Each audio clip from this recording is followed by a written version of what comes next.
The December wind howled across the Colorado plains like a wounded animal, sharp and cold enough to cut straight through bone.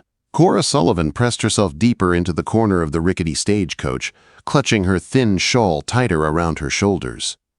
It was more holes than fabric, and the cold still slipped through, biting her skin. Her boots were worn, her dress threadbare, and her hollow cheeks told the truth of too many hungry nights. She looked nothing like a bride, yet here she was, riding into the unknown to meet the man who had answered her advertisement in the Matrimonial Gazette. Through the frost-coated window she caught her first glimpse of Willow Creek. If it could be called a town at all, it was little more than a cluster of weary buildings huddled together against the vast prairie. A faded sign for Mackenzie's General Store, a leaning saloon called the Dusty Boot, and a small white church with a steeple that jabbed accusingly at the gray sky. The coach jerked and groaned to a halt, and the driver's rough voice called out into the wind Willow Creek. End of the line. Kora's heart thundered in her chest. This was it. The end of her journey. The beginning of something she couldn't name. She had no clear picture of the man who waited for her. His letters had been short, practical, with only an initial, E.T. Need a wife. Hard work, no questions about the past. Room, board, respect, provided. That was all. It had been enough for her to risk everything. She was the last passenger to step down, her boots hitting the frozen ground with a dull thud. The small crowd gathered to greet the stagecoach gave her only one look before the whispers began. That's the mail-order bride. Lord have mercy, look at the state of her. Eli Thatcher's getting more than he bargained for, I reckon. So now she knew his full name. Eli Thatcher. Kora tightened her grip on the burlap bundle that held everything she owned. She forced her chin high, though the wind cut through her thin dress like knives. She would not shrink before their eyes. Then she saw him. He stood apart from the others, leaning against a post outside the general store. A tall man, lean but strong, his coat dusted with the grit of the land. His face was weathered by sun and wind, lined with years of work and solitude. His hat sat low on his brow, but his eyes, gray as the winter sky, were fixed on her with a steady intensity that made her chest tighten. For a long moment they stared at one another across the cold street. Then, with the slow, measured stride of a man who had long ago learned patience, he crossed toward her. The crowd fell silent, parting as he approached. He stopped 3 feet from her, close enough that she could smell leather and tobacco, far enough to keep propriety, Miss Sullivan. His voice was deep, rough as gravel. She nodded, unable to trust her voice. Eli Thatcher. He did not offer his hand, did not smile. He only studied her face, her frame, the weight of her bundle, as if measuring what kind of woman stood before him. She wondered what he saw, a ragged scarecrow of a bride, or the steel buried deep inside her bones, the part of her that had endured when so many others would have broken. The wagon's this way, he said finally, reaching for her bundle. Her grip tightened instinctively, then she forced herself to release it. He hefted it easily. It weighed almost nothing, and turned toward a wagon hitched to 2 steady horses. She followed him, the stares of the townsfolk hot against her back. He helped her onto the wagon with surprising gentleness, his hand steadying her elbow just long enough to keep her from stumbling. Then he climbed up beside her and clicked to the horses. They rolled away from Willow Creek and the whispers it held. The silence between them stretched, broken only by the creak of wheels and the snort of horses. Kora kept her eyes forward, drinking in the endless sweep of prairie. The land stretched on forever, flat and merciless, with purple mountains far in the distance and a sky so wide it felt like it might swallow. Her whole ranch is about 5 miles out, Eli said after a time. House, barn, some outbuildings. Run about 50 head of cattle, a few horses. Got a man who helps at roundup, but mostly it's just me. I can work, Kora said quickly, her voice hoarse from disuse. I'm stronger than I look. He gave her a sideways glance. Something flickered in his eyes, unreadable. Doubt, pity, respect. All he said was, "We'll see." The sun was beginning to sink when they crested a low hill, and the ranch came into view. It was not grand, but it was solid. A house of rough-hewn logs stood with a chimney puffing thin smoke. A barn loomed larger than the home itself, and chickens scratched near a well. Everything bore the marks of hard work, stripped of comfort, but built to last. "It ain't much," Eli said, as if reading her thoughts. "But it's mine. Keeps the weather out." "It's fine," Kora replied quickly, and she meant it. After where she'd been, anywhere with walls and a roof felt like paradise. He pulled the wagon to a stop and helped her down. Inside, the house was sparse but clean. One room served as kitchen and living space with a fireplace at one end. A ladder led up to a loft, and a single door opened into what must be a bedroom. Everything smelled faintly of wood smoke and leather. "You can have the bedroom," Eli said, setting her bundle on the table. "I'll take the loft." Relief swept through her, followed by confusion. Wasn't she here to be his wife? But she did not question this unexpected reprieve. "Hungry?" he asked. She nodded. Pride was a luxury she had long since lost. Soon the smell of frying salt pork filled the room, joined by cornbread and coffee from a pot that seemed always on the stove. They ate in silence, him at one end of the table, her at the other. She forced herself to eat slowly, though every instinct screamed to devour it before it could be taken away. When the plates were cleared, Eli pointed toward the bedroom, water in the pitcher for washing. "Get some rest. We'll sort things out tomorrow." She hesitated in the doorway. "Mr. Thatcher."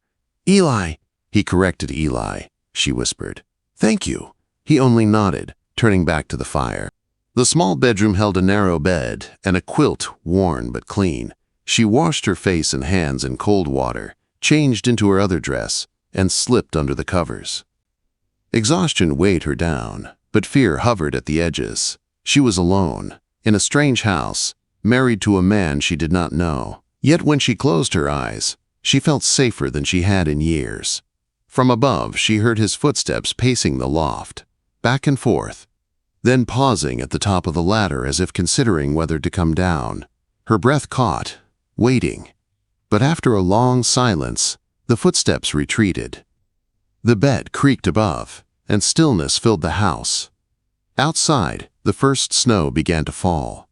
Kora lay in the quiet, wrapped in the unfamiliar warmth of safety. For the first time in years, she closed her eyes and slept without fear. The rooster's crow shattered the quiet of dawn, dragging Kora out of sleep. For a moment, she didn't know where she was. The narrow bed, the strange quilt, the silence of the wide prairie. It was all unfamiliar. Then the memories of yesterday came rushing back. The coach, Willow Creek, Eli Thatcher. She dressed quickly, shivering in the cold morning air. Her second dress was no better than the first, but at least it was clean. Through the window she saw the ranch blanketed in snow, the mountains standing tall against the pale pink sky. It was beautiful in a harsh sort of way, the kind of beauty that could swallow a person whole. When she stepped into the main room, Eli was already awake. He knelt by the fire, coaxing the flames back to life. He gave her a short nod, then turned back to his work. On the table sat a plate with biscuits and preserved peaches, steam rising from a cup of coffee beside it. "Didn't know when you'd wake," he said gruffly. "Coffee's fresh." She sat and ate, her eyes flicking toward him now and then. He moved with quiet efficiency, every motion deliberate. She realized he wasn't a man who wasted words or gestures. Everything he did had a purpose. When he finally sat across from her with his own cup, she cleared her throat. "What would you like me to do first?" He studied her for a long moment over the rim of his coffee. "You know how to tend chickens?" "Yes." "Good. They'll need feed. Scratches in the barn, buckets by the door. Check for eggs while you're at it. After that, we'll see what else needs doing." Kora nodded. Work she could do. Work was safe. The chickens scattered at her approach, clucking and flapping, but they quieted when she poured out the grain. She found 4 eggs nestled in the straw, cradled them carefully in her hands, and carried them back to the house. It was such a small thing, but it felt like a victory. Days settled into rhythm. She rose with the sun, made coffee, prepared breakfast. While Eli tended cattle and horses, she cleaned, cooked, mended. He spoke little, but when he did, his words were steady, never cruel. He never asked about her past, never pressed her for answers she wasn't ready to give. That silence was its own kind of mercy, yet silence couldn't hold forever. 3 weeks later, a storm rolled in fierce and sudden. The wind howled through the cracks in the walls, rattling shutters and filling the night with a low moan. Eli had gone out to check the cattle, and when he returned, he was covered in snow, his face raw from the cold. He tried to shrug out of his coat, but his left arm moved stiffly, his jaw tightening as he winced. "You're hurt," Kora said before she could stop herself. "It's nothing," he muttered, horse-spooked. "Slammed me against the fence." But when he tried to lift his arm, his face went white. "Sit," she ordered, surprising herself with the firmness in her voice. "Let me see." He hesitated, then lowered himself into the chair by the fire. She helped him ease out of his shirt, her fingers brushing skin hardened by years of labor. His shoulder was swollen and purple, angry bruises spreading like spilled ink. "Don't think it's broken," he said through clenched teeth. "Just banged up." Kora fetched snow from outside, wrapped it in a cloth, and pressed it to his shoulder. He hissed in pain but didn't pull away. She stood so close she could feel the heat of him, smell the leather and smoke that clung to his skin. Her heart thudded, though whether from nerves or something else she couldn't say. "Hold this here," she murmured, guiding his hand to the compress. Their fingers touched, and the spark that shot through her sent her reeling. She stepped back quickly, busying herself with the fire. That night she made stew richer than usual, adding vegetables and the last of the salt pork. He ate one-handed, his injured arm cradled in a makeshift sling she'd fashioned from torn cloth. When he struggled to cut his bread, she quietly did it for him. "Thank you," he said simply, and it struck her how rarely she heard kindness in a man's voice. The storm roared for 3 days, sealing them inside the small house. Eli's shoulder began to heal under her care, though she insisted on changing the compress daily. In the long hours trapped together, they began to talk more. Nothing deep at first. He told her about his horses, each one with its own temperament. She told him about her grandmother's recipes, about flowers she dreamed of planting when the ground thawed. On the third night, with the storm finally easing, he carved a checkerboard from scrap wood and taught her how to play. She lost badly, but laughed for the first time in months. He watched her with an expression she couldn't quite name, something softer than she'd ever seen in his gray eyes. Later, by the fire, she asked the question that had been pressing against her lips since the day she arrived. "Why did you send for a wife?" He was quiet for a long time before answering, "Ranch is too much for one man. Hired help never stays. Too lonely out here. Figured a wife, someone with a stake in the place, might stick." "Is that all she pressed?" He looked at her then, really looked at her. "Gets lonely." He admitted, "Simply talking to cattle ain't much for conversation." Her throat tightened. She wanted to tell him she understood loneliness all too well. But the words caught. Instead, she said, "I'm not afraid of work." "I know," he said, and his eyes held hers until she had to look away. That night, as she lay in her narrow bed listening to the wind fade, she thought of his eyes on her, steady and unyielding. For the first time in years, the thought of tomorrow did not fill her with dread. But the past has a way of finding those who run from it. And Kora's past was already closer than she knew. Spring came slowly to Colorado, creeping across the land in cautious steps. Patches of green grass pushed through the snow, wildflowers poked their heads along the edges of the creek, and the air carried the scent of new life. For Kora, the change of season felt like a mirror of her own heart. She had arrived in rags, hollow and fearful, but in the months since, she had grown stronger, steadier. Eli Thatcher's house was no longer just shelter. It had begun to feel like home. They had fallen into a rhythm that was almost comfortable. Days spent working side by side, evenings in the quiet company of firelight. Sometimes she read aloud from an old book of poems she'd found in a trunk. Sometimes he carved small wooden figures, his rough hands surprisingly delicate, slowly. Without either of them saying it, the silence between them had softened into something that felt like belonging. But belonging had always been dangerous for Kora. She knew too well how quickly it could be torn away. It happened one afternoon in town. Eli needed supplies and he insisted she ride along. The wagon wheels rattled down the familiar street of Willow Creek, but this time Kora felt different. She no longer shrank from the stairs. She carried herself with quiet dignity, wearing a dress she had patched so carefully it almost looked new. Inside Mackenzie's general store, Eli busied himself with talk of feed and tools. Kora wandered toward the fabric bolts, letting her fingers brush over the cloth. For the first time in years, she allowed herself to imagine making something new, something hers. Then a voice, sharp and dripping with malice, cut through the air. "Well, I'll be damned." Kora froze. Her heart slammed in her chest. Slowly she turned. Standing before her was Harriet Claiborne, the woman who had run the Cheyenne boarding house, the woman who had spread the rumors, the woman who had called her a murderer. Harriet's eyes gleamed with cruel delight. "It's Thatcher now," Kora managed, her voice unsteady. "Is it now?" Harriet's laugh was bitter. "Married Eli Thatcher, did you? Poor man. Does he know the kind of woman he's tied himself to?" "Please," Kora whispered, her hands trembling. "That was a mistake. A lie." But Harriet's voice only grew louder, carrying through the store. "Margaret Donnelly is dead, and you ran off in the night, like the guilty creature you are. Poisoned her. You did. Everyone knows it." The words hit like blows. Shoppers turned to stare. Heat rose in Kora's face, panic clawing at her chest. She couldn't breathe, couldn't move. The walls closed in, just like they had that night in Cheyenne, when the sheriff's men had questioned her.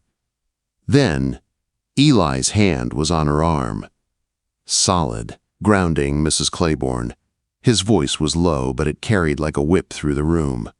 "I believe you're mistaken about my wife." Harriet sniffed. "Mistaken? I know what I know. There are papers in Wyoming. She's an accused murderer." Eli's gray eyes turned to steel. If there was evidence, the law would have been waiting for her the moment she stepped off that stage. But there wasn't, was there? Just gossip and spite. Harriet's lips curled. "She'll bring ruin on you." "Mark my words," Eli's voice cut through her venom like a blade. "You'll speak respectfully of my wife, or not at all." He turned, guiding Kora firmly out of the store, leaving their supplies behind. She was shaking so badly she could hardly climb into the wagon. He drove in silence, his jaw tight, until they were clear of town. Only then did he speak. "You want to tell me what that was about?" Kora's eyes burned. She stared down at her hands. "You heard her." "I'm accused of murder. Are you guilty?" The question was plain, without hesitation, but when she lifted her eyes, there was no accusation in his face. Just steady calm. "You're actually asking me," she whispered, not assuming. "I've lived with you 3 months, Eli said. Watched you gentle a skittish horse. Seen you coax the chickens to eat from your hand. Watched you save scraps for the barn cats, even when food was low.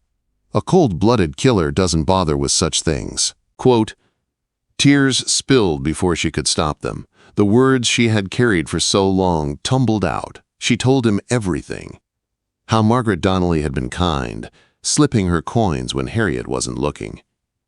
How one night Margaret had clutched her chest and died right in Kora's arms. How Harriet had twisted the truth, accused her of poisoning.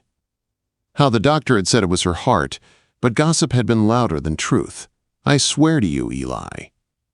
Kora finished, her voice breaking. "I've done things I'm not proud of to survive. But I never killed anyone." For a long moment, silence stretched between them. Then Eli reached across the wagon and covered her hand with his, "I believe you." The words broke something inside her, the dam of fear that had held back years of pain. She wept openly, shaking, and he let her cry, his hand steady on hers. When they reached the ranch, he helped her down gently. "You're safe here," he said, his voice low, but certain I won't let anyone hurt you." "Not ever." Her voice cracked. "You can't promise that." "I can promise this," he said. "We'll face it together. The word lingered in the cold air, heavy with meaning. That night, she sat by the fire, watching him. This man who had asked for nothing but honesty, who had stood between her and Harriet's poison, who had believed her when no one else had. And for the first time, Kora let herself wonder, maybe this wasn't just survival anymore. Maybe this was love.